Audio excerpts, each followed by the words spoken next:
Muito bem, meus amores, então vamos para a aula número 3, né? Vamos para a parte de revisão de ondulatória. E ondulatória é aquela história, né? É uma barbada da prova do Enem. Então a média das últimas provas, né? Se pegar os últimos 10 anos aí de Enem, a média é 3,5 questões de ondulatória por prova. Então mais ou menos são 15 questões, né? Na prova de física, dessas 15, em média 3,5, né? Ou seja, não dá para ter meia questão, né? Então de 3 a 4 questões de ondulatória na prova do Enem, tá?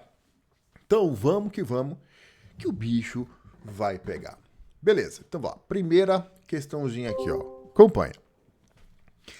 A indústria de alimentos utiliza a radiação, mais especificamente raio-x e raio-gama, para esterilização de seus produtos, possibilitando que eles permaneçam conservados por mais tempo do que naturalmente permaneceriam. Na figura estão representadas as faixas de comprimento de onda, que compreendem esses dois tipos de raios. Então temos aqui o raio gama e o raio X. Admitindo que a velocidade de propagação das ondas eletromagnéticas no ar vale 3 vezes 10 oitava metros por segundo, e sabendo que a frequência de uma onda é determinada para a divisão entre a velocidade de propagação dessa onda e seu comprimento de onda, a faixa, pergunta é essa, né? A faixa de frequências coberta pelos raios X e gama está compreendida entre os valores. Então o que a gente vai ter que fazer? Vamos calcular qual que é o comprimento de onda, né? Ele quer, na verdade, que é a frequência. Olha as alternativas, né? A faixa de frequências, tá? Então a gente vai ter que calcular a frequência para um extremo da faixa e a frequência para o outro extremo da faixa. Qual é a faixa que ele quer? X e gama, tá? Então eu vou pegar aqui, ó, desse pedaço aqui, ó, desse extremo que é raio gama, até esse outro extremo que é raio X, tá? Aqui já é ultravioleta, esse pedacinho aqui é luz visível. Então qual é o extremo aqui, ó? O lambda de um extremo é 10 a menos 14 metros, e o lambda do outro extremo da faixa que ele quer essa faixa aqui, raio gama, raio X. Então o outro extremo é 10 a menos 8, tá? Então vamos lá. Vamos calcular comprimento de onda, né? Na verdade é frequência. Cálculo das frequências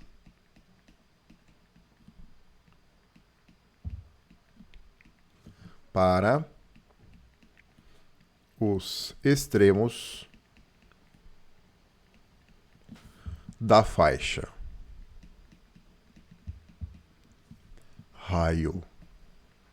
Raios gama barra raios X. Tá, então vamos lá. Vou chamar aqui, ó, extremo esquerdo aqui, né? Esse extremo esquerdo aqui de 1 e o extremo direito da faixa de 2, tá? Então vamos lá. V é igual a lambda vezes F. Então V1, lambda 1, F1. O V para todas as ondas eletromagnéticas, né?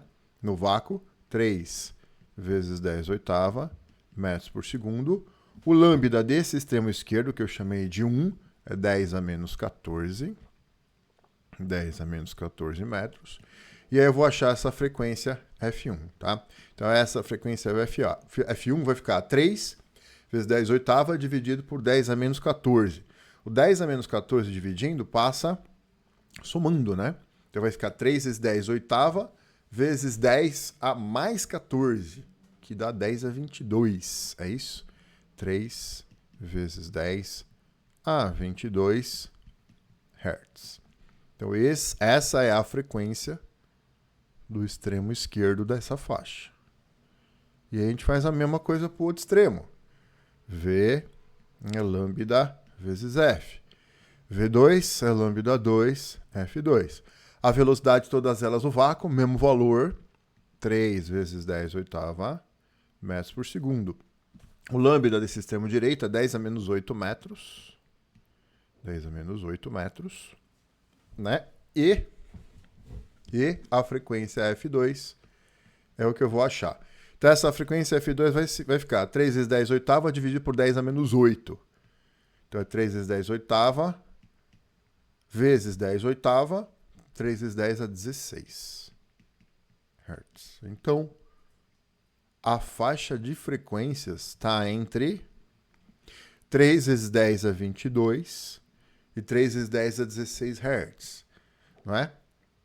Que dá a alternativa aí, né? 3 vezes 10 a 16, 3 vezes 10 a 22. Alternativa aí, matou o exercíciozinho.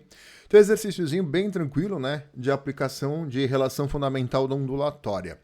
Importante perceber aqui qual é a faixa que ele quer, né? Então, eu vou pegar os extremos dentro da faixa que ele quer, tá? Ele quer a faixa que ele quis usar aqui no exercício, é a faixa compreendida entre raio gama e raio X. Beleza, gente? Facinho essa aqui, tranquilo. Podemos seguir, perguntas, dúvidas? Vamos lá. Vamos tocar o barco. Beleza, gente? Vamos lá. Então vai, questão número 2. Questão número 2, acompanha. Diversos animais, como morcegos, baleias e golfinhos, utilizam-se da chamada ecolocalização. Um animal emite uma onda sonora que, após ser refletida num obstáculo, que pode ser uma presa, por exemplo, retorna e é captada novamente por ele, com base no intervalo de tempo entre a emissão e a recepção, bem como na frequência da onda captada pelo animal, que pode ser diferente da que foi emitida. Ele pode obter informações acerca da distância e da velocidade do obstáculo. Então, assim, então você tem lá o animal, sei lá, o morcego, né? O morcego está lá morcegando e aí manda lá um ultrassom. Aí o ultrassom vai lá, bate no obstáculo e volta, né? Então, em função do tempo de ida e volta, eles sabem em que posição está o obstáculo, tá? Outra coisa, se esse obstáculo, por exemplo, for uma mariposa, né? E essa mariposa está tentando fugir do morcego, indo embora, né? O que vai acontecer? Ela tá vendo um movimento relativo de afastamento em relação ao morcego, né? E aí, por efeito Doppler, a gente sabe que a frequência aparente é menor que a real. Então, quando ele fala aqui velocidade, dá para determinar a distância e a velocidade. A distância é pelo tempo de ida e volta. E a velocidade dá para determinar por efeito Doppler, tá? Então, eu já sei aqui que é um exercício que vai envolver alguma coisa a respeito de efeito Doppler. Vamos continuar. Considere um golfinho que se aproxima diretamente, com velocidade constante, de uma montanha submarina. Quando está a 1.500 metros da montanha, o golfinho emite um estalido de frequência 100 kHz e comprimento de onda 15 mm na água e continua a deslocar-se com a mesma velocidade. Então vamos fazer o esquema, tá? Então nós temos o que é um golfinho, né? Vamos lá. Golfinho na água.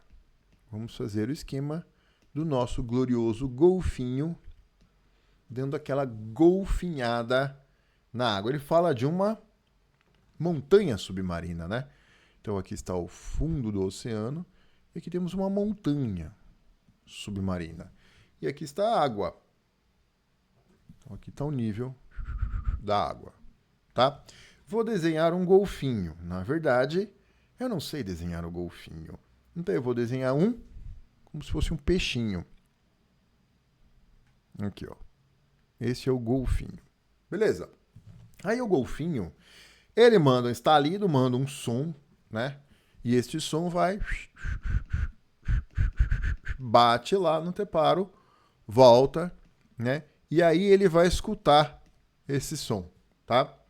Muito bem. O que acontece é que o nosso glorioso golfinho está se deslocando com uma velocidade constante, tá? Então o golfinho está indo, por exemplo, para a direita, uma certa velocidade V aqui, tá?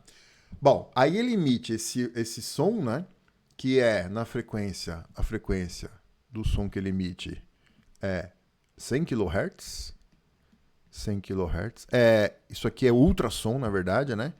Som é de 20 a 20 mil Hz, né? 100 kHz é 100 mil Hz. Então, isso é acima da frequência audível pelo ser humano. Isso aqui a gente chama isso aqui de ultrassom. Ele manda o ultrassom aí de 100 kHz e o comprimento de onda do ultrassom que ele manda, 15 milímetros na água. 15 milímetros. Muito bem. A respeito do descrito, é correto afirmar A. A frequência da onda sonora captada pelo golfinho pode ser refletida no obstáculo, após ser refletida no obstáculo, é igual a 100 kHz. Não. Por quê? Porque ele está se aproximando do obstáculo, tá? Então vamos fazer um pequeno review aqui de... Lembra de efeito Doppler? Efeito Doppler. Doppler cai na prova, professor? Claro que cai, tá? Tem caído de forma conceitual na provinha do Enem. Então o que é efeito Doppler? Você vai escutar, né, você, o receptor, vai escutar uma frequência aparente diferente da real toda vez que houver movimento relativo entre a fonte sonora e o detector. Se houver movimento relativo entre a fonte sonora e o detector vai detectar uma frequência aparente diferente da real, tá? Bom, aí o que acontece? Se houver movimento relativo de aproximação, então movimento de aproximação,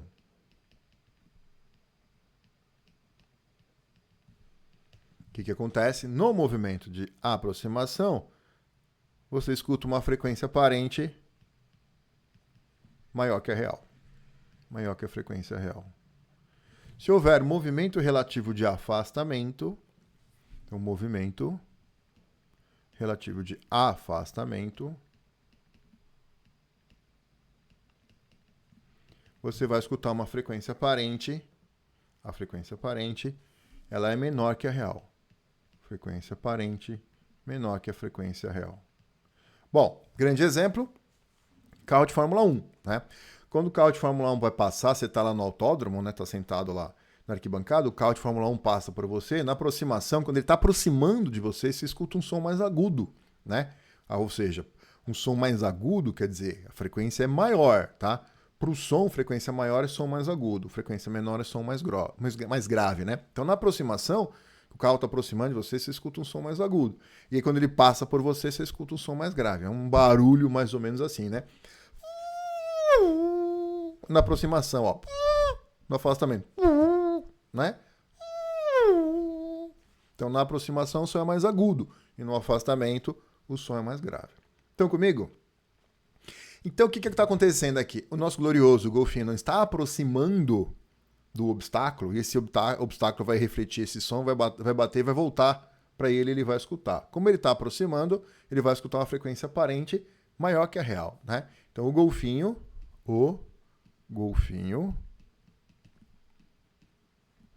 escuta uma frequência aparente maior que a real. Qual que é a frequência que ele está emitindo? 100 kHz.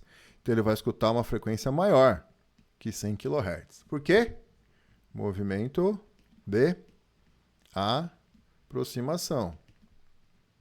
Ele está se aproximando do obstáculo. E quando o obstáculo reflete, é como se o obstáculo estivesse mandando a onda, né, de volta para ele. Então ele está aproximando da fonte sonora. Tá? É como se o obstáculo estivesse mandando a onda sonora, na verdade de ultrassom. Então ele vai escutar uma frequência aparente maior que a real. Tá? Então não é 100 kHz, ele vai escutar uma frequência maior que 100. Então volta lá, alternativa A. A frequência da onda sonora captada pelo golfinho, após ser refletida no obstáculo, é igual a 100 kHz? Não, não é igual, tá? É maior. B. A frequência da onda sonora captada pelo golfinho após ser refletido é menor.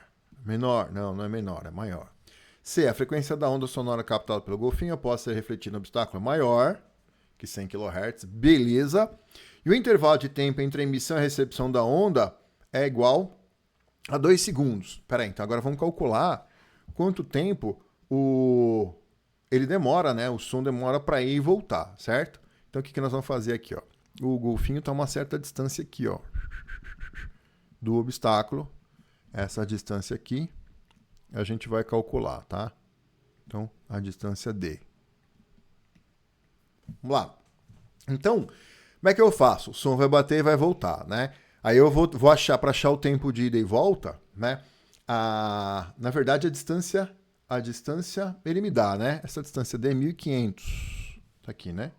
A montanha está a 1.500 metros, tá? Então, eu tenho essa distância aqui, 1.500 metros, eu vou achar é o tempo, tá? Bom, então para eu achar o tempo, primeiro eu preciso saber a velocidade. Como é que eu faço para calcular a velocidade? Relação fundamental. Então, relação fundamental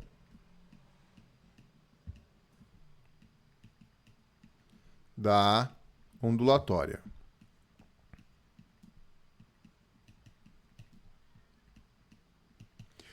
De novo, é o nosso fantástico V igual a lambda F. V é lambda vezes F. A velocidade da onda na água eu vou achar. O lambda, ele fala lá 15 milímetros. 15, portanto, 15 vezes 10 a menos 3 metros. Né? E a frequência que ele emite, 100 kHz. 100 vezes 10 a terceira Hz. Então, essa velocidade vai dar, olha que legal, esse 10 a menos 3, desse 10 a menos 3 aqui, cancela com 10 ao cubo, então vai ficar 15 vezes 100, 1.500. Então, a velocidade do ultrassom na água é 1.500 metros por segundo. Então, agora que eu tenho a velocidade, eu vou achar o tempo para ir e voltar, né? Vamos lá. Então, cálculo do tempo agora, ó. Vou fazer aqui, ó. Cálculo do tempo para ir e voltar, né? O tempo de ida e volta, a gente chama esse tempo de eco, tá? O tempo de eco. Tá, então vamos lá. A gente faz velocidade ΔS por ΔT. A velocidade ΔS por ΔT. Qual a velocidade do ultrassom na água? Acabamos de calcular. 1.500. Qual que é o ΔS da ida? 1.500. Qual que é o ΔS da volta? 1.500. Então, ida e volta 2 vezes 1.500. Então, eu vou conseguir achar o tempo para o som ir e voltar, certo? Aí a gente cancela esse 1.500 aqui com esse aqui. O tempo de ida e volta, o tempo para o som ir e voltar é 1.500. Dividido por 1.500 vezes 2, que dá 2. 2 segundos. Certo? Beleza até aí, gente? Tá. Mas pera lá. Volta lá na alternativa C, então. Vamos lá. A frequência da onda sonora captada pelo golfinho após ser refletida no obstáculo é maior que 100 kHz. Sim, por efeito Doppler, está havendo movimento relativo de aproximação. Ele vai escutar uma frequência aparente maior que a real é 100. Ele vai escutar uma frequência maior que 100 kHz. E o intervalo de tempo entre a emissão e a recepção da onda é 2 segundos. Peraí. Quem que está emitindo a onda? O golfinho. Quem é que está recebendo a onda? Golfinho. O golfinho está parado?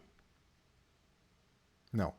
Se ele tivesse parado, o som ia bater e ia voltar para ele em 2 segundos. Certo? Só que ele mandou o ultrassom, quando ele estava a 1.500 metros da barreira, ele mandou, o som foi, voltou, só que ele continuou indo. Certo? Então, o som entre a emissão, que é ele que emite, e a recepção, é o ouvido dele que escuta. É menor que 2 segundos, porque ele está andando, ele não está parado. Faz sentido? Certo, gente? Tá? O tempo para o som ir e voltar é 2 segundos, mas para ele receber, é ele que vai receber, é ele que está movimentando, tá? Tudo bem? Então, o som para ele escutar, entre ele emitir e ele escutar, já que ele está em movimento, vai ser menor que 2. Então, a alternativa C é uma pegadinha muito grande, né? Então, não é a C, tá?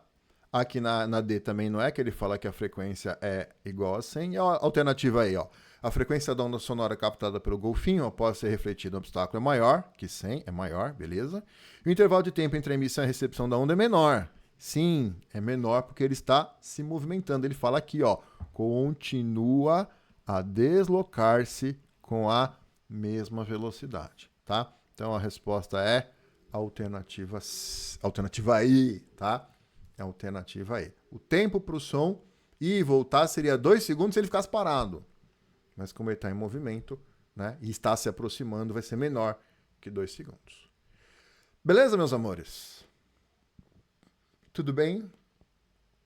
Maravilha. Vamos pro próximo. Ó, então, por que eu coloquei esse exercício nesse simulado? Ecolocalização. Isso aqui também é uma coisa que cai direto, tá?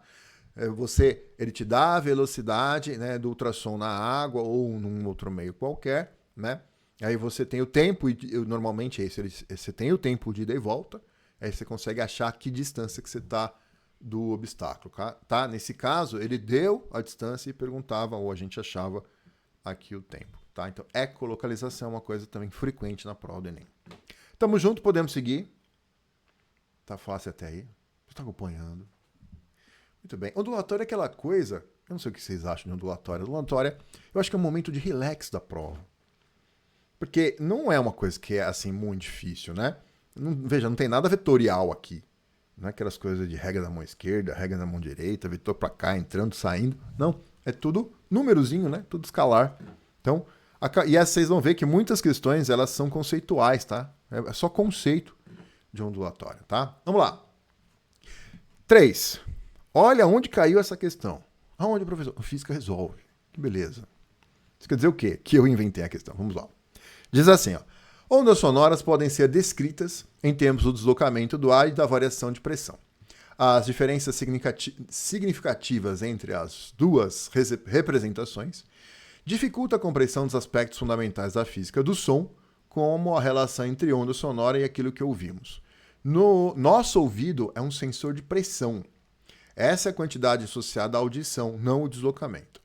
As figuras abaixo mostram a variação da pressão da onda sonora emitida por dois instrumentos musicais, um violino e um instrumento de sopro. Então essa aqui é do violino, a lá embaixo é do instrumento de sopro. Exerce no microfone em função do tempo, indicado em intervalos de tempos idênticos em milissegundos, tá? Ó, aqui o tempo está em milissegundo. Lembra o que é mili? Mili vale quanto, hein, gente? Mili vale 10 a menos 3. Mili é 10 a menos 3, tá? Então, todos os números que estão aqui na abscissa é multiplicado por 10 a menos 3, tá? Bom, ele segue. A análise dos sons permite concluir que, item A, os mesmos não sensibilizam a audição humana. Gente, qual é a frequência que o ser humano escuta, tá? Vamos colocar aqui, ó. Frequência audível. O que a gente chama de som? Olha lá. Frequência audível. O que a gente chama de som é o intervalo de frequência que o nosso sistema auditivo consegue captar. A gente escuta de 20 a 20 mil Hz. Esse é o intervalo de frequências que a gente escuta. Abaixo de 20 Hz não dá para escutar. É infrassom. E acima de 20 mil também a gente não escuta, tá? É ultrassom, tá? Então, quando ele pergunta, os mesmos não sensibilizam a audição humana, ele está falando para você, ó, a frequência está fora desse intervalo de 20 a 20 mil Hz. Então, o que eu tenho que fazer? Descobrir a frequência. Certo? Tá bom. Então, como é que a gente faz para achar a frequência? O que ele deu aqui? Ele deu um gráfico da pressão do ar na ordenada em função do tempo na abscissa.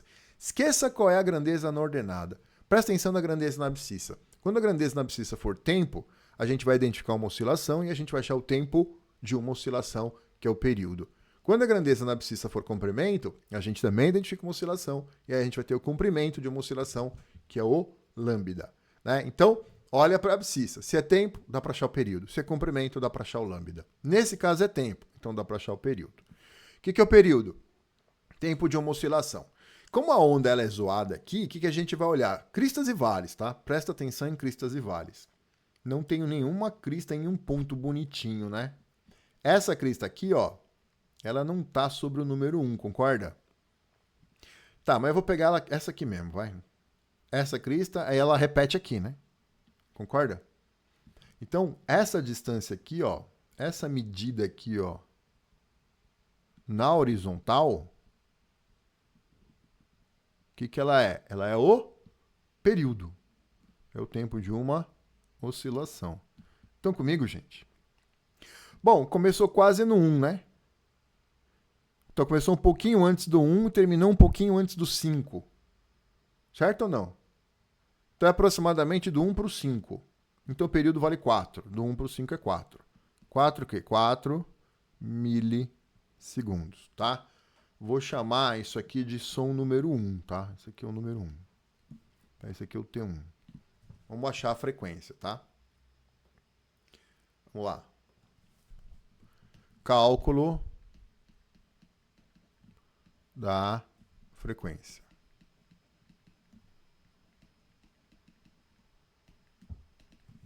Então a gente sabe que a frequência ela é inverso do período.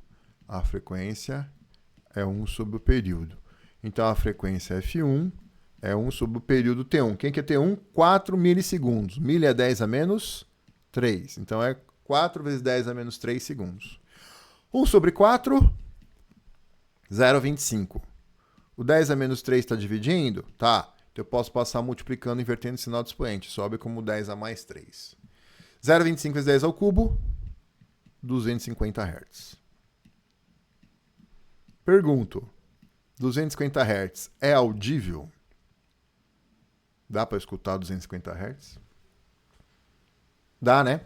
250 está entre 20 e 20 mil? Sim, então é audível, tá?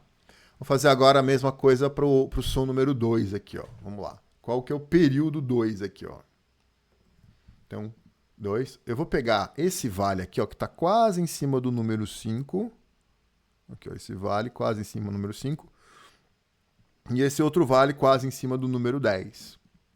Então, qual que é o período? O período é do 5 para o 10, né? Esse período aqui dá. Esse período T2 aqui dá.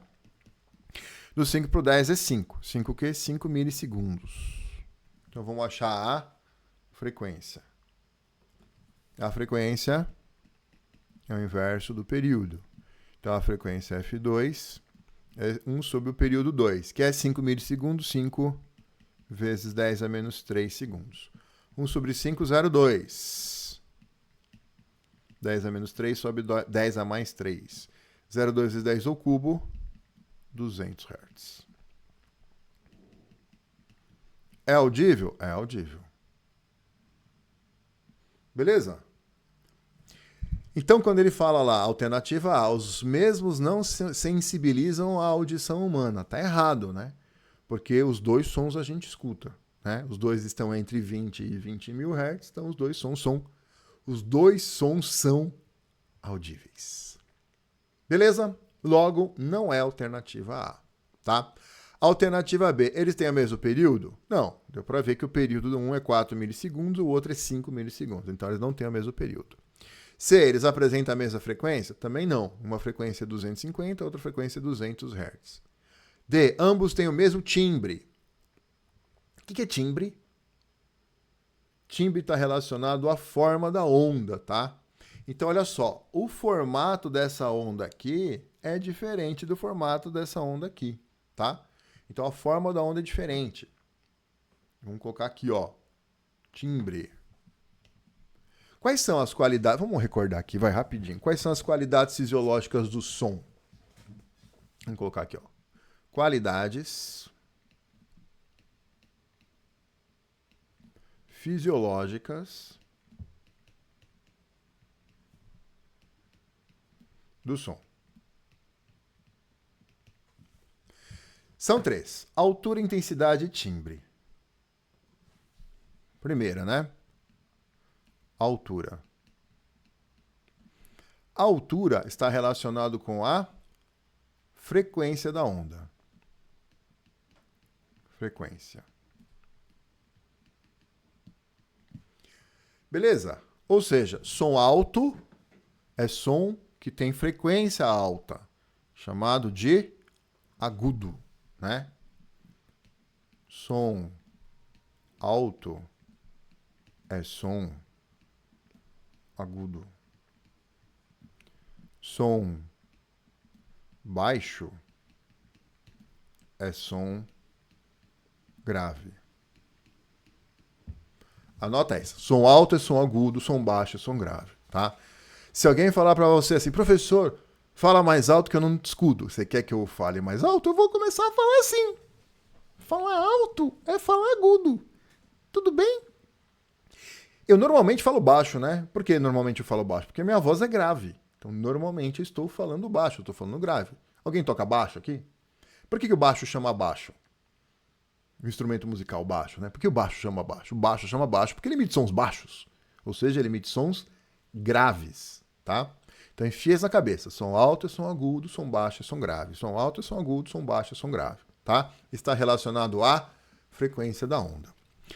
A segunda qualidade fisiológica do som é a intensidade.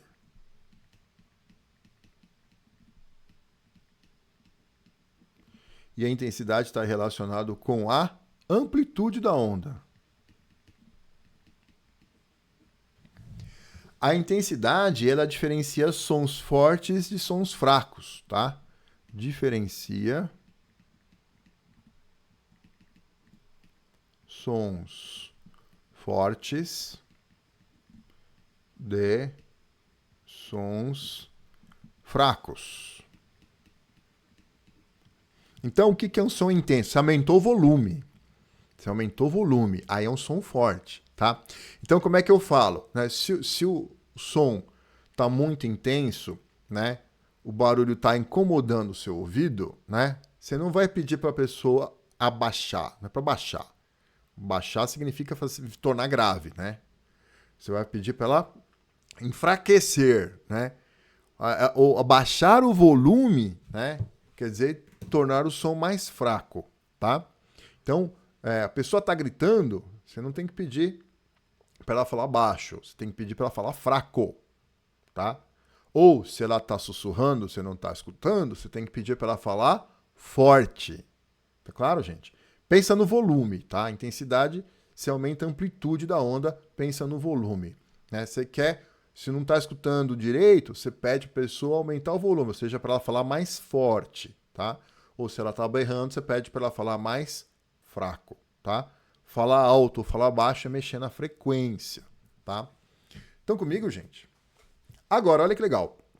Se eu tocar a nota Lá no piano, o Lá, esse Lá aqui, ó, o Lá 4. O Lá 4 tem essa frequência aqui, ó, 440 Hz. Eu toco o Lá 4 no piano e depois no violino. Não é o mesmo Lá? Se é o mesmo Lá, é a mesma frequência, certo? E, portanto, se é a mesma frequência, quem é que está relacionado com a frequência? Altura. Se é a mesma frequência, é a mesma altura, tá? Aí eu toco lá a corda do piano e a corda do violino com a mesma força. Eu vou tocar com a mesma intensidade, certo? Então, se é a mesma intensidade, a intensidade é a mesma, a altura é a mesma porque é a mesma nota. Só que o seu ouvido sabe quem é piano e quem é violino. Ou seja, ele diferencia dois sons de mesma altura e mesma intensidade pelo timbre. O timbre é diferente, tá? Então, o timbre está relacionado com a forma da onda, que são os harmônicos. Aqui, ó. Terceira qualidade fisiológica do som é o timbre, né? Está relacionado com a forma da onda. Certo? Então vamos lá. Olha para essas duas formas de ondas. Você concorda que o formato da onda é diferente?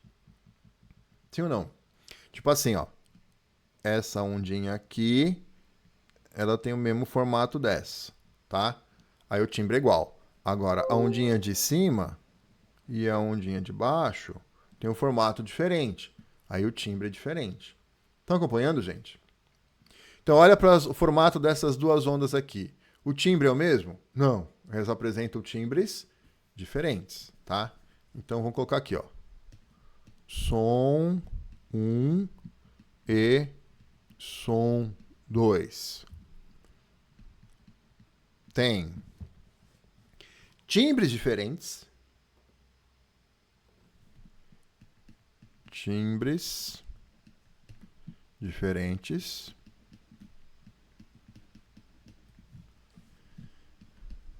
Pois tem formas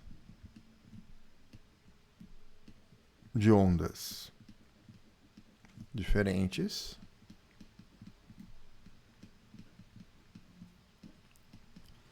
E o que mais que ele falou na alternativa E, né? Altura, né?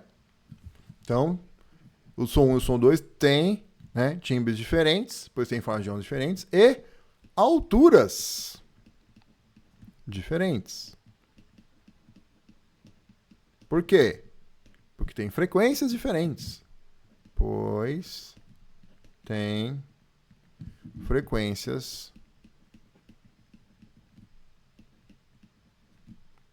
diferentes.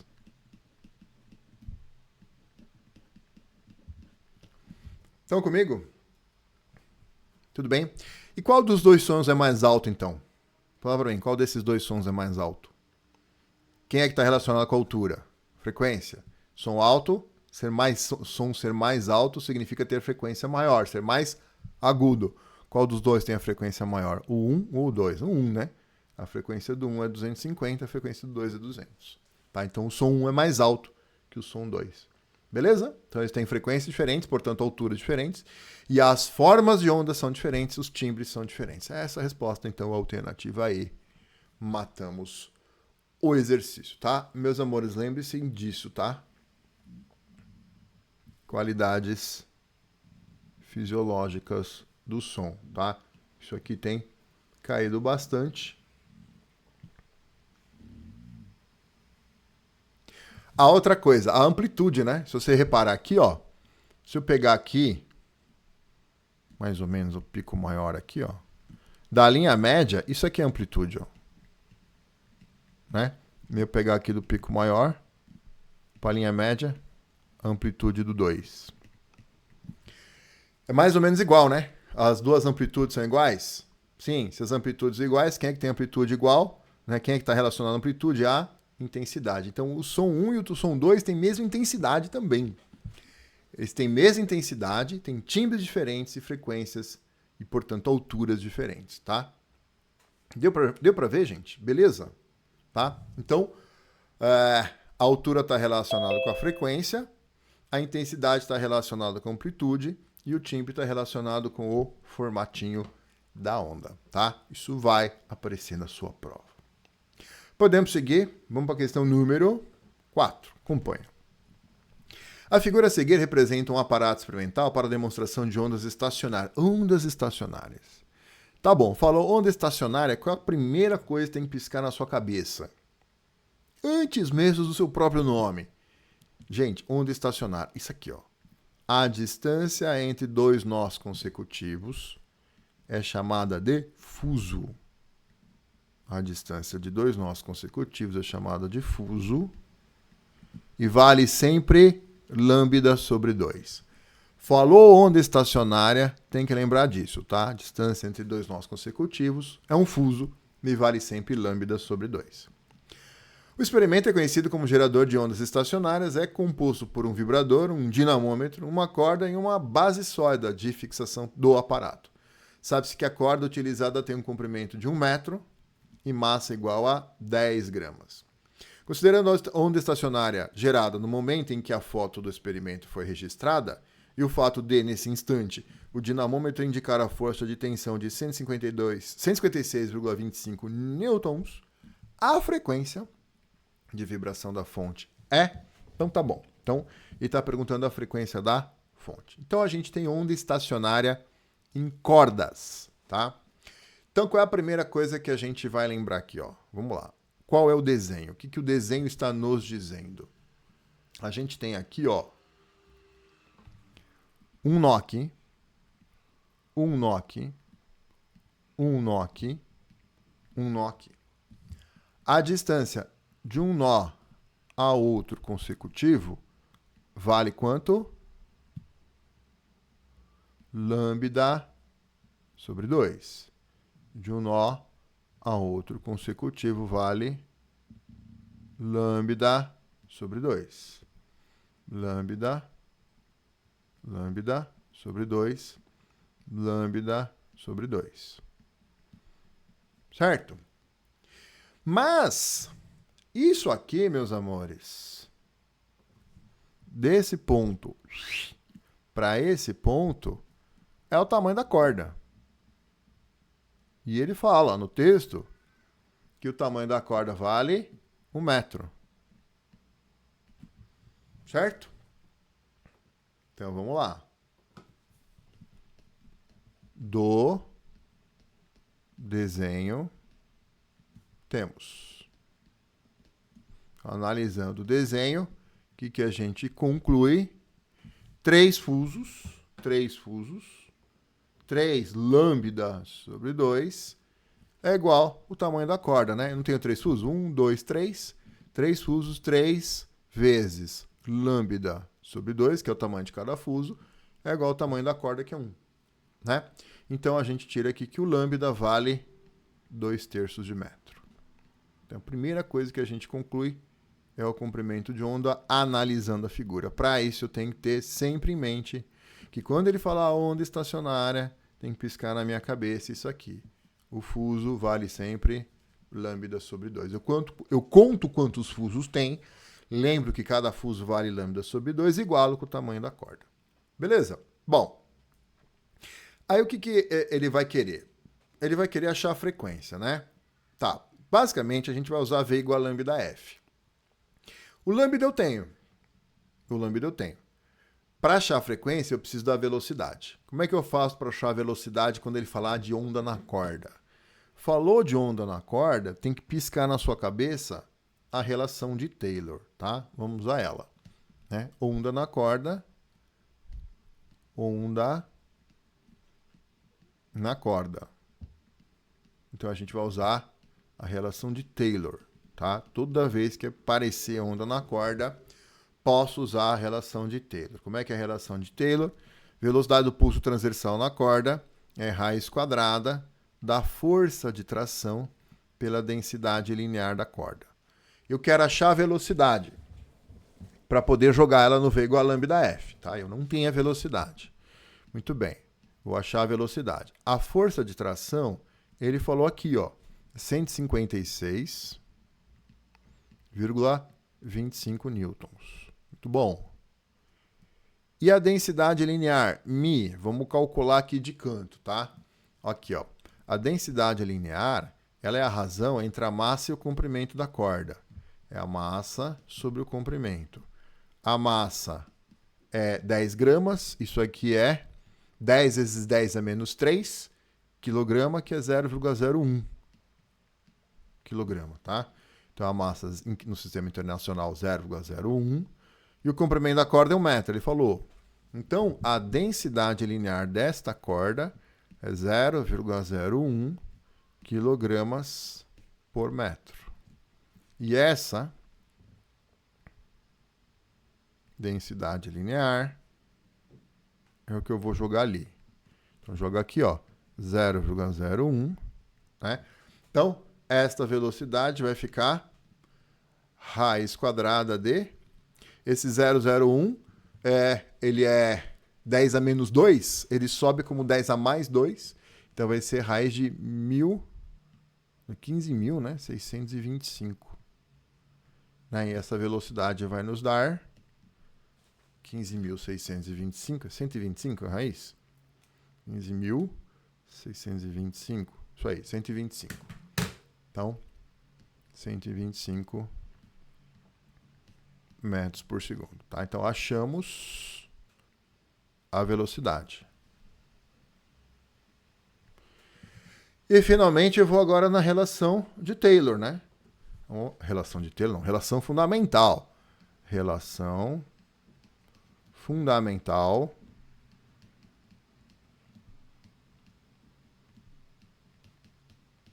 da ondulatória.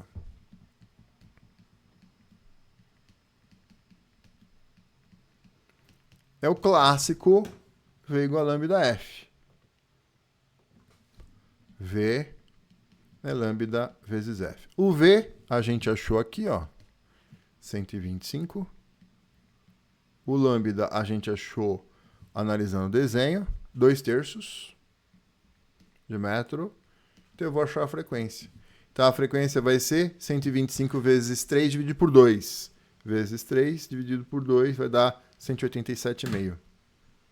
187,5 Hz. Que é a resposta do exercício, né? Isso aqui nos dá a alternativa D. Então, É um exercíciozinho. É um exercíciozinho que envolve bastante continha, tá? Bem clássico também, tá, gente? Você analisar a figura, da figura você conclui qual é o comprimento de onda, você usar a relação de Taylor, né? E depois a relação fundamental da ondulatória. Suave na nave. Perguntas, dúvidas até aí?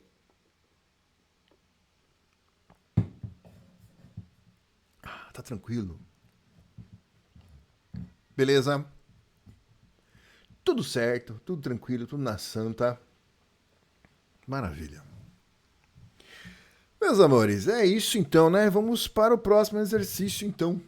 Posso mudar aqui, gente? Vamos lá. Exercício 4, né? Exercício 5, acompanha. Diz assim, ó. O ouvido externo de um adulto consiste na orelha, pavilhão auricular, né? Essa parada aqui, ó. Isso aqui é o pavilhão auricular. É um canal de aproximadamente 2,5 centímetros, qual pode ser considerado um tubo sonoro aberto em uma das extremidades e fechado na outra pelo tímpano. Então é o tubo fechado, né? O tubo, ele vai ter... O tubo, para ser sonoro, ele tem que ter pelo menos uma extremidade aberta. Então o tubo sonoro fechado tem uma aberta, a outra fechada. E o tubo sonoro aberto tem as duas abertas, tá? Então, professor, e o tubo sonoro com as duas fechadas? Não é sonoro. Para ser sonoro, tem que ter pelo menos uma aberta. Tubo sonoro aberto, um tubo sonoro aberto, tem as duas abertas. O tubo sonoro fechado tem uma extremidade aberta, a outra fechada, tá? Então, quando ele falou que é uma extremidade aberta, a outra fechada, é um tubo sonoro fechado. A orelha tem função de canalizar as ondas sonoras que alcançam o ouvido para o canal e o tímpano. A partir dessas informações, podemos afirmar que a frequência fundamental de ressonância do ouvido em um adulto quando necessário, adote a velocidade do som no ar como 340 metros por segundo. Tá? Bom, então vamos lá. Temos um tubo sonoro aberto numa extremidade e fechado na outra. Então trata-se de um tubo sonoro fechado.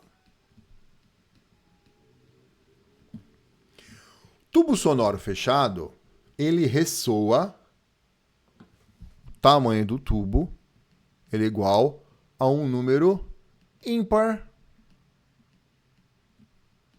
de lambda sobre 4. O tubo sonoro fechado, ele ressoa em números ímpares de lambda sobre 4, tá? No modo fundamental,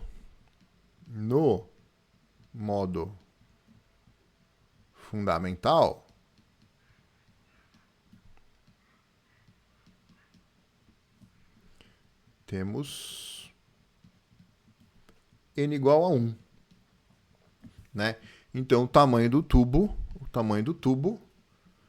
ele deu, né? O tamanho do tubo é 2,5 centímetros.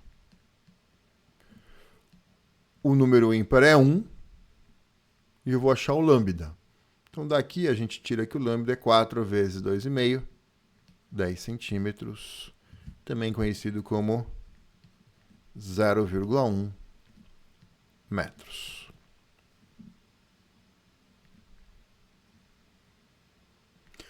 Bom, aí o que ele nos pede? Ele nos pede, ele dá a velocidade, né? E ele quer a frequência. Então, de novo, relação fundamental. Vamos lá. Relação fundamental da ondulatória. Relação fundamental da ondulatória. Prof, Oi. a transmissão caiu um pouquinho, tipo, uns 2 minutos. Menos, mas, tipo, foi. Aí você já voltou. Tá tudo certo agora? Agora tá tudo certo. Aí, tipo, deu que você saiu e aí voltou. Como eu tô gravando ela, né? Eu vou seguindo, tá? Mas eu Tá bom. percebi. Mas assim, pra mim foi que questão de, sei lá, 10 segundos. Porque eu tô olhando aqui o cálculo, alguma coisa aqui do meu lado sumiu e depois voltou. Tá, vou fazer um Não, tá pequeno. bom. Só fazer um pequeno review aqui então. Vamos lá. Tubo sonoro fechado. Tubo sonoro fechado, ele tem uma extremidade aberta, aqui é aberta, e a outra extremidade é fechada, né? Pelo fundo do ouvido, que é o tímpano, tá? Quando o tubo sonoro é fechado, o tubo ele ressoa em números ímpares de lambda sobre 4. Como ele falou aqui, modo fundamental, vou pegar o primeiro número ímpar, que é 1. O tamanho do tubo é 2,5, aí eu achei o lambda, 10 centímetros, 0,1 metros, tá? E agora eu vou usar a relação fundamental da ondulatória para achar a frequência. V é lambda vezes F. O V é 340,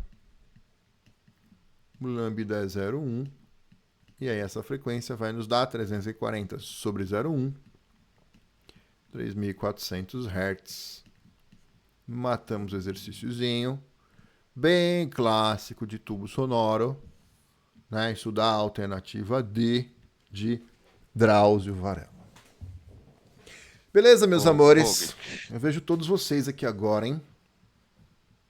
Vamos lá. professor, Oi. só parou de compartilhar a tela, pra... E tinha dado a notificação também que parou de gravar, não sei se... Ah, obrigado, obrigado. Não, eu Nada. gravo de dois jeitos, tá? O outro jeito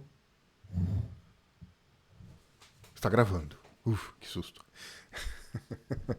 Obrigado. Obrigado por avisar, tá? Mas vocês estão com a tela não compartilhada, é isso? Pera aí, então eu vou compartilhar para vocês. Acho que isso. Foi agora? Foi, né? Agora tá. Tá. Então tá, deixa eu só fazer então um review rapidinho aqui do que a gente fez. Vamos lá. Vamos lá. Então ele fala que o tubo ele é aberto. Olha lá. Ele fala que o tubo. Agora minha canetinha sumiu. Tá aqui. Olha lá. Tubo sonoro aberto em uma das extremidades e fechado na outra pelo tímpano. Então é o tubo fechado, tá? Ele tem uma extremidade aberta, a outra fechada, é um tubo fechado. O tubo fechado, ele ressoa em números ímpares de meio fuso, números ímpares de lambda sobre 4. Como ele falou, modo fundamental, eu pego o primeiro número ímpar, que é 1. Então tem o tamanho do tubo, 2,5. O número ímpar é 1, eu acho o lambda. 10 centímetros, 0,1 metros, né? Agora que eu tenho lambda, joguei no V igual a lambda F, a velocidade ele deu, então facilmente aí eu achei a frequência. Beleza, meus amores? Tudo bem? Tá. Beleza. Muito bom. Então vamos para o próximo exercício, tá? Próximo exercício. Exercício número meia dúzia. Ai, que beleza.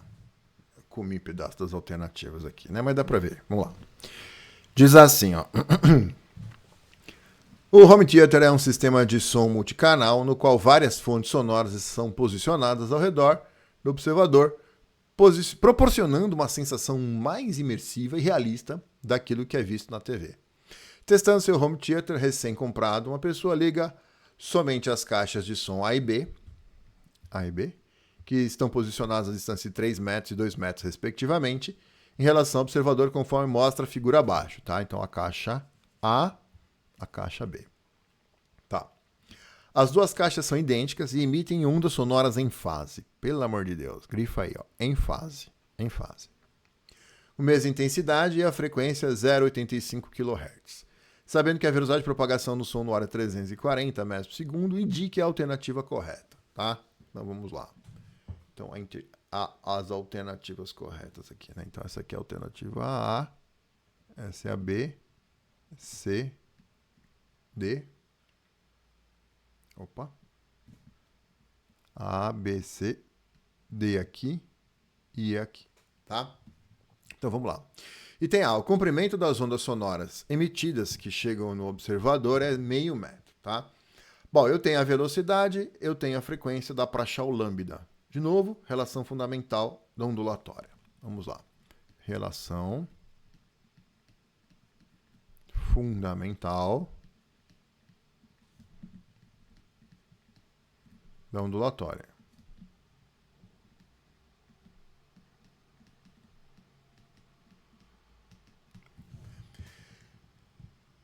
Vamos lá. Então, V é lambda vezes F. A velocidade do som no ar, 340. O lambda eu vou achar. E a frequência é 0,85 kHz. 0,85 kg é 10 a terceira. Então, este lambda vai nos dar 0,85 vezes 10 ao cubo é 850. Então, é 340 por 850, tá? 340 por 850, 0,4. 0,4 metros. O que ele falou na alternativa A? Que é 0,5. Como diria Amy Winehouse, no. Né? Então, a alternativa A não é, tá errado. Ele falou que é 0,5, na verdade é 0,4, tá? B. As ondas sonoras provenientes de A e B chegam no observador com velocidades diferentes. Não, é o mesmo meio, né? É o mesmo ar. A velocidade do som no ar depende das características físicas do ar. Você não está mexendo nas características físicas do ar, né? Entre elas, por exemplo, a temperatura, tá? Então a velocidade é a mesma, tá? C. A interferência construtiva das ondas sonoras emitidas por A e B no observador somente seria possível se as distâncias entre as caixas e o observador fossem iguais. Então eu estou falando que só tem interferência construtiva quando as distâncias são iguais. Não, eu posso ter diferentes distâncias, tá? Item D. O volume do som produzido pelas caixas A e B está diretamente relacionado com o valor da frequência da onda sonora. Não, o volume, gente, olha lá, vimos lá no slide anterior, né? O volume está relacionado com a intensidade. E a intensidade está relacionada com o que da onda? Com a amplitude. Então, aumentou a amplitude, aumentou a intensidade, como se estivesse aumentando o volume, tá? E não a frequência. Quem é que está relacionado com a frequência? É a altura. Então, restou a alternativa E como resposta, né? Então, pela exclusão, a 6 é a alternativa E. Mas eu vou calcular a alternativa E aqui para vocês, tá? Então, ele fala, na posição do observador, a interferência das ondas emitidas por A e B é destrutiva. Então, vamos determinar a interferência lá no observador. Interferência no ponto onde o observador está. Bom, como é que a gente faz para determinar a interferência? Isso aí é um exercício de interferência em duas dimensões, tá? A gente faz assim, ó, a diferença das marchas. Professor, o que é marcha? Marcha é o nome que a gente dá para a distância que a onda percorre, da fonte até o ponto, tá? Então, por exemplo, aqui, ó, a caixa A, ela emite o som e esse som percorre 3 metros para chegar ao ouvido do observador. E a caixa B emite o som percorre 2 metros para chegar no ouvido do observador, tá? Então, uma marcha é 3, a outra marcha é 2. E a diferença das marchas sempre nos dá um número inteiro de lambda, um número inteiro de lambda sobre 2. Qual é a diferença das marchas? É a marcha maior, 3, menos a marcha menor, 2. Esse número inteiro eu vou calcular ele. O lambda a gente calculou acima, 0,4 sobre 2. 3 menos 2, 1 vezes 2, 2. 2 dividido por 0,4, 2 dividido por 0,4, 5. Então, o N dá 5. Então, a gente calculou o N deu 5. Estão comigo até aqui? Tá bom. Agora, vamos lá. N deu 5. 5 é par ou é ímpar? Este número é ímpar. Certo? Este número é ímpar. E ele nos fala no texto que as fontes estão em fase, né? Então eu junto essa informação, ó, o N ser ímpar, com fontes em fase. E aí eu junto essas duas informações e concluo qual que é a interferência, tá? O N é ímpar e as fontes estão em fase. Mas como é que eu sei isso? Eu sei porque eu tenho na cabeça a regrinha. Regrinha é essa que vocês precisam ter na cabeça também, tá? Vamos lá. Qual que é a regra? Vamos relembrar aqui, gente. A regra de interferência em duas dimensões, tá? Vou fazer uma tabelinha aqui, ó.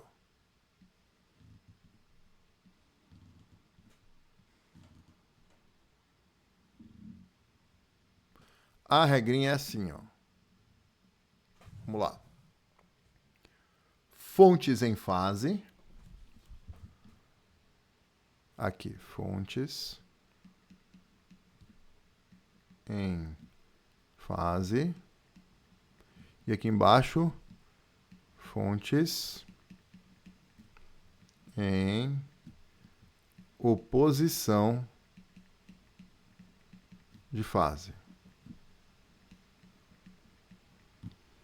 Então, fontes em fase e fontes em oposição de fase, tá? Nas colunas, a gente vai ter interferência construtiva e interferência destrutiva. Aí é assim, ó, então tem que lembrar disso aqui, tá? Fontes em fase. A interferência vai ser construtiva quando o N for par. 0 é par, tá? 0, 2, 4... 0, 2, 4. E vai ser destrutiva quando o N for ímpar. 1, 3, 5. E aí, oposição de fase troca. A construtiva para N ímpar. 1, 3, 5. E a destrutiva para N par. 0, 2, 4. E aí vai. Então, essa regrinha, eu tenho que ter essa regrinha na cabeça, tá? Essa regra é para interferência em duas dimensões. Exercícios de interferência em duas dimensões. Então, nesse caso, a gente viu que o N deu ímpar e as fontes estão em fase. Então, olha lá, fontes em fase é a primeira linha. Dentro da primeira linha, o N ímpar é a segunda coluna. Aí eu leio em cima, a interferência ela é destrutiva, tá? Então, portanto, lá no ponto é a interferência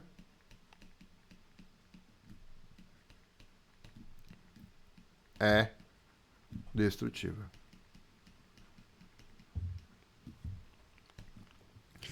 Tudo bem, gente? Então, o que ele fala, né? Na alternativa E, na posição do observador, a interferência das ondas emitidas por A e B é destrutiva, tá? Sim, exatamente isso. Então, a gente vê uma marcha, a gente vê a outra marcha, faz a diferença. A diferença dá sempre o número inteiro de lambda sobre 2. E nesse exercício, em que eu quero descobrir qual que é o tipo de interferência, eu calculo qual que é o N. Vejo se o N é par ou se é ímpar, vejo se as fontes estão em fase ou se estão em oposição de fase. Se está em fase ou se está em oposição de fase, o texto da questão vai falar, tá? Aí eu calculei o N, eu sei se ele é par ou é ímpar, né? Aí eu consigo, pela regra, determinar qual é o tipo de interferência que ocorre lá no ponto. Beleza, gente? Esse negócio de interferência em duas dimensões, esse exercício é um exercício de interferência em duas dimensões. Ele cai mais do que você imagina, viu? Cai bastante esse tipo de exercício.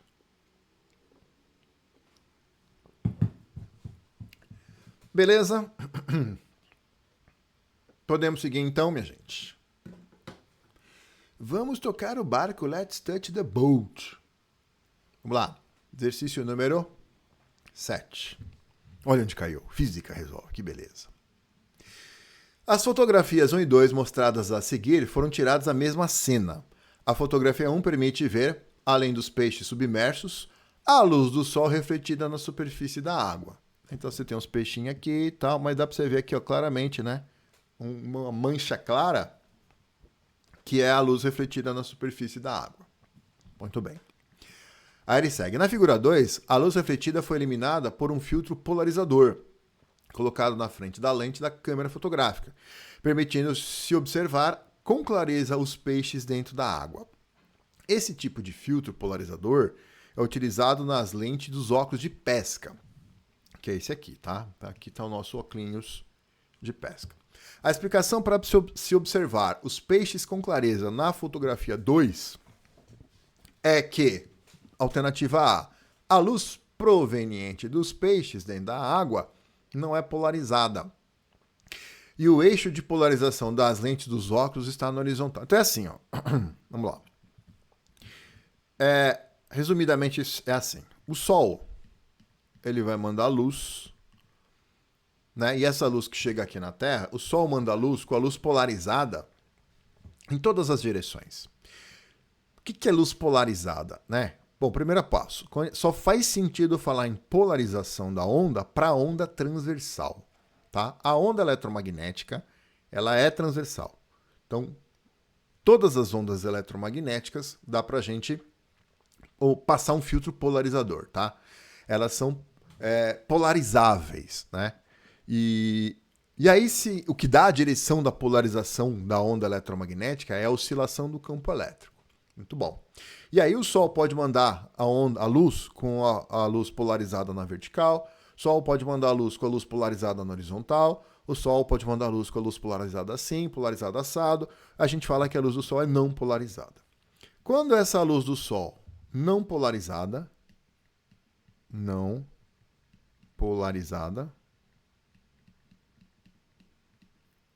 atinge a superfície, pode ser o chão, pode ser a superfície do mar, superfície de uma lagoa, essa superfície está na horizontal. E aí a luz pode adquirir polarização por reflexão, tá? Geralmente adquire, tá? Então, aí eu tenho uma luz que é polarizada, ela é polarizada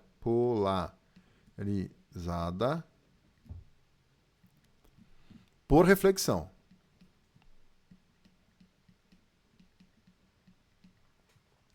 Como o chão está na horizontal, essa luz ela adquire polarização na horizontal. Luz polarizada por reflexão, tá? Ela tem polarização horizontal.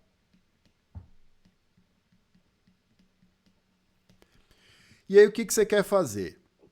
Você quer cancelar essa luz que é refletida por polarização, tá? Então, o que você vai fazer? Você vai colocar o teu óculos de sol aqui, ó, né? E no seu óculos de sol, você vai colocar o polarizador na vertical. Então, imagina que aqui esses risquinhos, né, dizem para nós a direção do polarizador, tá? Então, o polarizador no óculos de sol tem que estar na vertical. Polarizador na vertical. Né? Então, a luz ela está polarizada na horizontal, você coloca o polarizador na vertical, você bloqueia, tá? Então, quando essa luz chegar nos óculos do cara, ela vai ser bloqueada. Você não vê essa luz refletida. E o que você vai ver, então? O peixinho está lá embaixo. Olha que louco, né? O peixinho está aqui. Né? Aí sai a luz do peixe. Sai a luz do peixe. Vou fazer uma luz aqui. Um azul escuro. Sai a luz do peixe aqui, ó. Essa luz sai. Refrata. E chegam as duas luzes, né? Nos olhos do observador do pescador, tá? E essa luz que vem do sol, ela ofusca a tua vista. Então, como ela está polarizada na horizontal, a gente usa o polarizador no óculos de sol na vertical e aí bloqueia essa luz. E aí você consegue ver direitinho, né, a luz que sai lá do peixe que está submerso. Estão comigo, gente? Exatamente assim, exatamente a mesma coisa é os óculos de sol. Não são todos os óculos de sol que têm lentes polarizadas, mas os que têm lentes polarizadas, eles têm um polarizador na vertical para bloquear a luz que adquiriu polarização por reflexão na horizontal. Beleza? Bom, então qual é a resposta, né? Vamos lá. Alternativa A. A luz proveniente dos peixes dentro da água não é polarizada. Na verdade, eu não sei dizer o que acontece com a luz dos peixes, né? O que interessa é a luz que vem do sol. Então vamos ver. B. A luz do sol refletida na superfície da água não é polarizada. Não é. C. A luz do sol refletida na superfície da água é polarizada. Beleza. E o eixo de polarização das lentes nos óculos está na vertical. Exatamente isso, né? Então é isso que explica, né? Então, os eixos, o polarizador no óculos de sol e no óculos de pesca fica na vertical, tá? Então, a resposta aí do exercício número 7 é a alternativa C. Estão comigo, meus amores? Já caiu algumas vezes como é que é nos polarizadores nos óculos de sol, tá? Vamos ver se esse ano cai óculos de pesca. E já que eu estou comentando, né, como é que é o polarizador no cinema 3D? No cinema 3D, você tem uma lente polarizada numa direção e a outra lente polarizada na outra direção, tá? Como é que funciona? Como é que a gente enxerga em 3 dimensões? A gente enxerga em 3 dimensões porque a gente tem 2 olhos. Então eu enxergo uma cena com o olho, eu enxergo a mesma cena com o outro olho um pouquinho deslocado. E essa distância entre os 2 olhos é o suficiente para eu enxergar a mesma cena de 2 pontos de vista diferentes, né? E o meu cérebro vai lá e computa e eu consigo... ele monta esse 3D na minha cabeça. E aí o que acontece? Como é que é o cinema 3D? Todas as cenas do filme são filmadas com 2 câmeras. Cada uma das 2 câmeras faz o papel de um olho seu. Então você tem... Todas as cenas são filmadas com 2 câmeras. Então você tem 2 filmes. E os 2 filmes são projetados na tela do cinema ao mesmo tempo. Só que um está projetado com a luz polarizada na vertical e outro na horizontal. Aí quando você entra no cinema, você recebe o óculos, que depois tem que devolver. E aí esses óculos ele tem os polarizadores, né? Um na vertical e outro na horizontal.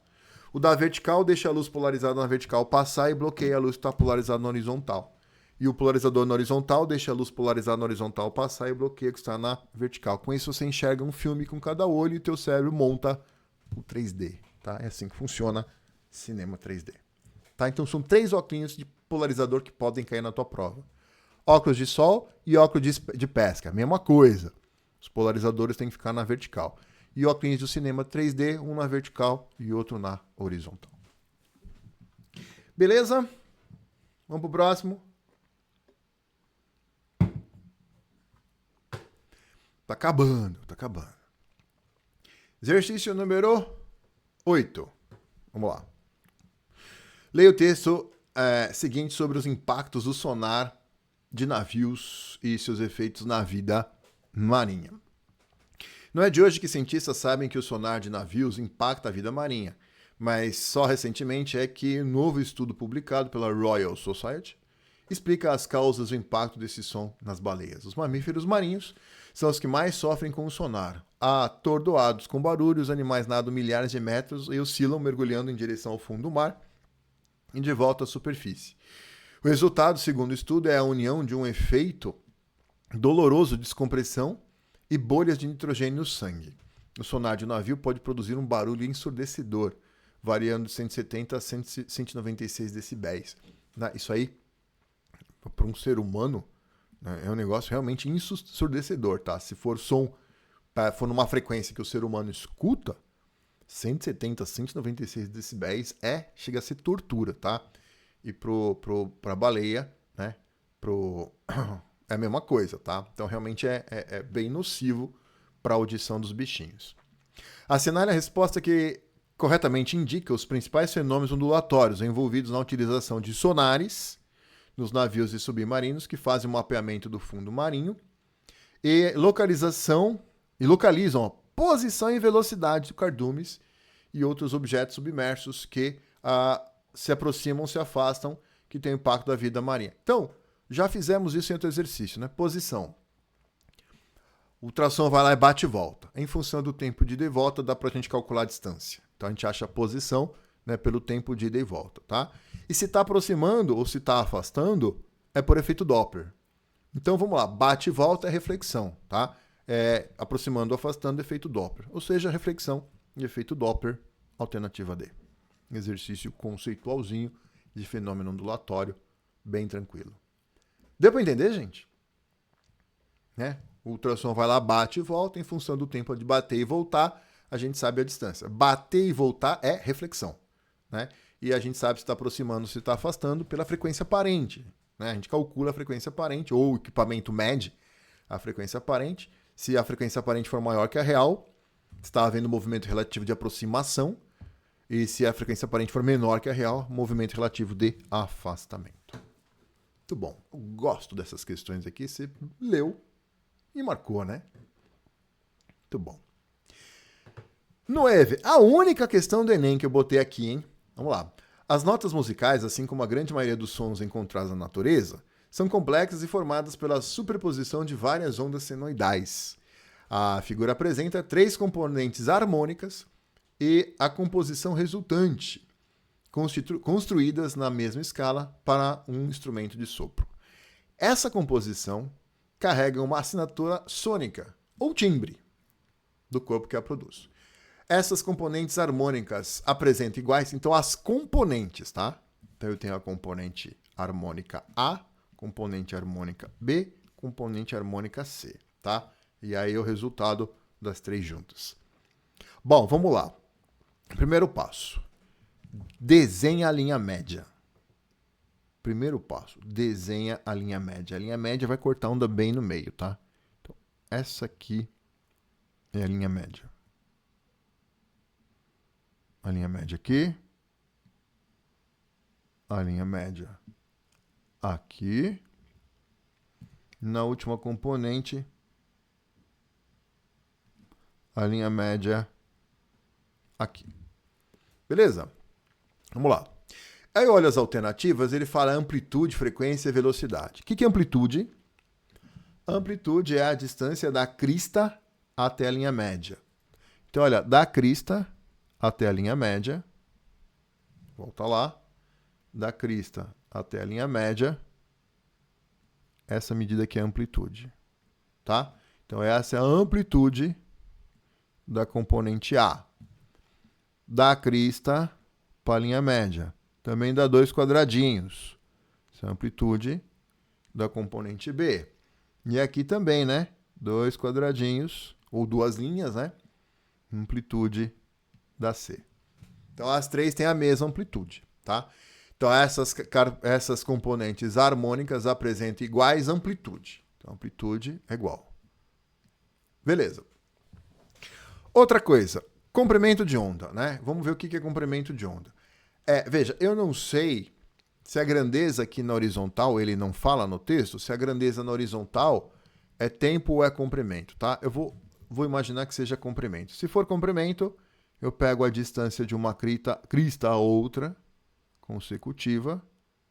Isso aqui vai me dar o lambda da componente A, de uma crista a outra consecutiva bem menor, é o lambda da B, e muito menor ainda,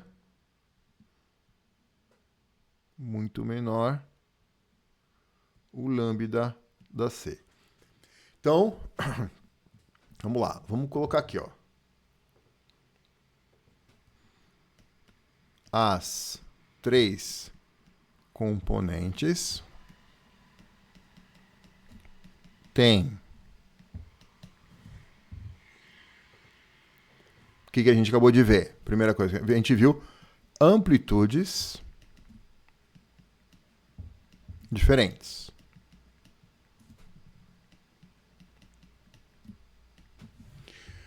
Muito bem. Perdão, amplitudes iguais, né? Amplitudes iguais. Comprimentos de onda. Comprimentos de onda diferentes. Certo? Muito bem. E aí, que mais? As notas musicais é um instrumento de sopro, concorda? Um instrumento de sopro, um instrumento musical, ele emite o quê? Som. Certo? E aí o som se propaga no ar. Concorda? E, portanto, com a mesma velocidade, né? A velocidade do som no ar depende das características físicas do ar. Eu posso tocar uma nota musical com um trompete, posso tocar com uma flauta de pan, posso tocar com a clarinete, posso tocar com o oboé. Não importa o instrumento de sopro, elas estão produzindo sons no ar, é o mesmo meio, a mesma velocidade, tá? Então, as 3 componentes geram sons, né? Tem sons de mesma velocidade. Estão comigo, gente? Agora, se a velocidade é a mesma e o lambda é diferente, a gente sabe que V é lambda vezes F. Se a velocidade é a mesma, o lambda é diferente, então a frequência tem que ser diferente, tá? Então vai ter frequências diferentes. Mas a gente já consegue assinalar a resposta, né? Eles apresentam iguais amplitudes, iguais, né? E mesma velocidade, né? Então dá a alternativa A. Beleza? Tudo bem? Bem bacaninha o exercício, tá? Tamo junto? E aí, vamos para a última questão. Questãozinha número 10. Vamos lá. No imóvel representado, as paredes que delimitam os ambientes, bem como as portas e janelas, são isolantes acústicos. As portas externas e janelas estão fechadas e o ar em seu interior se encontra a uma temperatura constante, podendo ser considerado homogêneo. Então, ele está dando a entender para nós que a velocidade do som no ar é constante. Uma pessoa, junto à pia da cozinha, consegue conversar com a outra que se encontra no interior do quarto, com a porta totalmente aberta. Uma vez que para essa situação é possível ocorrer com as ondas sonoras, então a pessoa está na cozinha, temos uma pessoa aqui, ó, que está a cabeça dela, na cozinha, né, conversando com uma outra pessoa que está no interior do quarto. Então temos uma outra pessoa aqui no interior do quarto, tá? Então o que acontece? O som não atravessa a parede, ele fala pra gente nesse exercício, né? Ele fala que nesse exercício as paredes e as janelas são isolantes acústicos. Então o que o som vai ter que fazer aqui? O pessoal vai falar ali na cozinha. O som vai, por exemplo, pegar aqui na parede e ser refletido, né? Esse é um jeito para ela escutar. Qual é o outro jeito? O outro jeito é o som contornar a porta. Ela falou, mandou o som vai lá e contorna e chega no ouvido dela, tá? Então, o som pode... Olha lá. O som da cozinha chega no quarto por reflexão,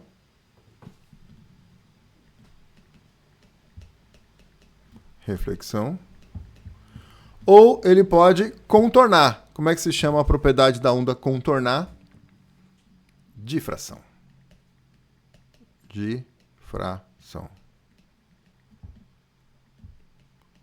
Contornar. Beleza? Então, reflexão ou difração.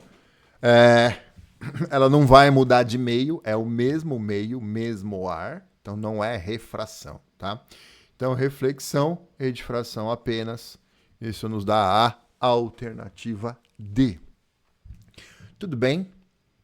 Lembra que para a difração ocorrer, né, o tamanho do obstáculo, na verdade, aqui é uma fenda, né? A porta é uma fenda.